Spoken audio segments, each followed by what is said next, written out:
Hello जी, कैसे हैं आप सब। तो हम फिर आ गए हैं अपनी वीडियो के साथ। तो आज हमारे सितंबर के कुछ करंट अफेयर्स और फिर हम डिस्कस करेंगे अक्टूबर के करंट अफेयर्स। तो जो लोग चैनल पे नए हैं उनसे आग्रह है कि वो पुराने 2 वीडियोस भी देखें जो करंट अफेयर्स के लिए रोज आ रहे हैं।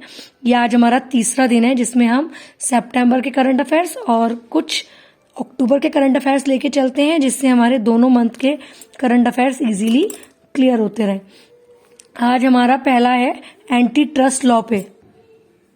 ये एंटी ट्रस्ट ट्रायल जो शुरू किया है ये अमेरिका ने गूगल के प्रभुत्व की जांच के लिए किया है। अब ये गूगल का प्रभुत्व क्या मतलब, वो लोग ये चेक करना चाहते हैं कि कहीं गूगल ने कंपटीशन खत्म तो नहीं कर रखा, कि उसका मार्केट में केवल उसका ही राज तो नहीं है, और कंपनीज भी ट्राई कर सकते हैं या नहीं कर सकते। इसके लिए अमेरिका ने गूगल के प्रभुत्व की जांच के लिए लगाया है ये, जो व्यवसायों और निगमों की बाजार शक्ति को सीमित करके, ये नहीं कि सारी शक्ति एक ही कंपनी के पास है, प्रतिस्पर्धा को बढ़ावा देते हैं। मतलब कहते हैं कि कंपटीशन करो। भारत में जो सीसीआई है, कंपटीशन कमीशन ऑफ इंडिया है, वो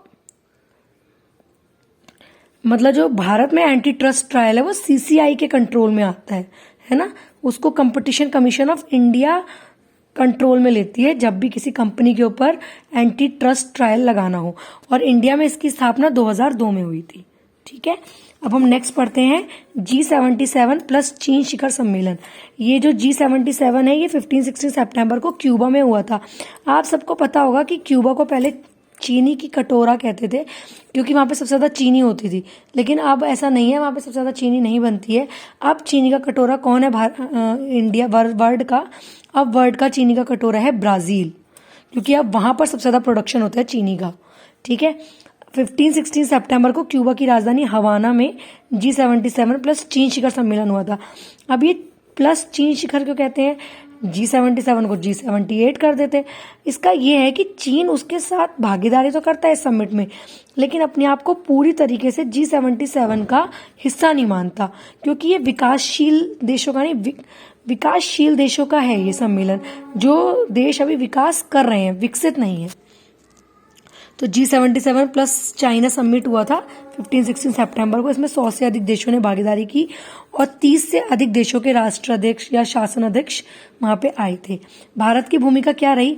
भारत ने बोला कि उसने G20 के माध्यम से ग्लोबल साउथ का हित चाहा है। अब ये ग्लोबल साउथ क्या है? ग्लोबल साउथ में Latin America, Asia, Africa, Oceania, ये सब आते हैं। ठीक है, अब भारत द्वारा voice of global south summit की मेजबानी की गई। उन्होंने बोला कि हम ग्लोबल साउथ के हित में हैं, उनके साथ रहते हैं। अब ये ग्लोबल साउथ वर्ड आया कहाँ से? ये 1980 में आया था, जब ब्रांड रेखा बनाई गई थी एक, और उसके तहत क्या करा गया था, गरीब और अमीर देशों को अलग अलग कर दिया गया था, और ज्यादातर जो गरीब देश थे वो साउथ में आ रहे थे, इसलिए ग्लोबल साउथ ज्यादातर वीक देशों के लिए है। और G77 जो बना था 1964 में स्थापित हुआ था। चाइना पूर्ण सदस्य नहीं है, वर्तमान में इसमें 134 देश हैं, और हर किसी भारत भी इसमें शामिल है, और सबको अध्यक्षता बारी बारी से मिलती है, और जो अध्यक्षता मिलती है वो 1 वर्ष के लिए मिलती है। ठीक है, अब जल्दी से आज के करंट अफेयर्स देख लेते हैं। The environment, forest and climate change ministry ने ग्रीन क्रेडिट प्रोग्राम स्टार्ट किया है। इसके बदले ये क्यों मिलता है लोगों को? जब कोई डिलीवर करता है कोई पॉजिटिव इम्पैक्ट इन्वायरमेंट पे। ये सब लाइफस्टाइल ऑफ इन्वायरमेंट के लिए हो रहा है ना। LFE भी बोलते हैं इसको। ठीक है, और नेक्स्ट क्या है? यूके गवर्नमेंट ने कोलैबोरेट किया है तमिलनाडु की गवर्नमेंट के साथ for its smart district project. UK government ने स्मार्ट डिस्ट्रिक्ट प्रोजेक्ट चलाया। पूछ सकते हैं कि स्मार्ट डिस्ट्रिक्ट प्रोजेक्ट किसने चलाया? यूके गवर्नमेंट ने चलाया।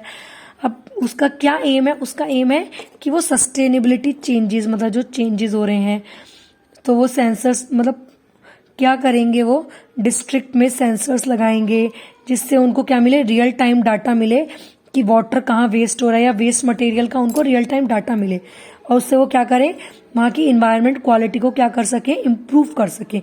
और इसके लिए स्मार्ट डिस्ट्रिक्ट के लिए उन्होंने किसको कोलैबोरेट किया? अपने साथ तमिलनाडु को। ओके, वीडियो को लास्ट तक देखने के लिए थैंक यू।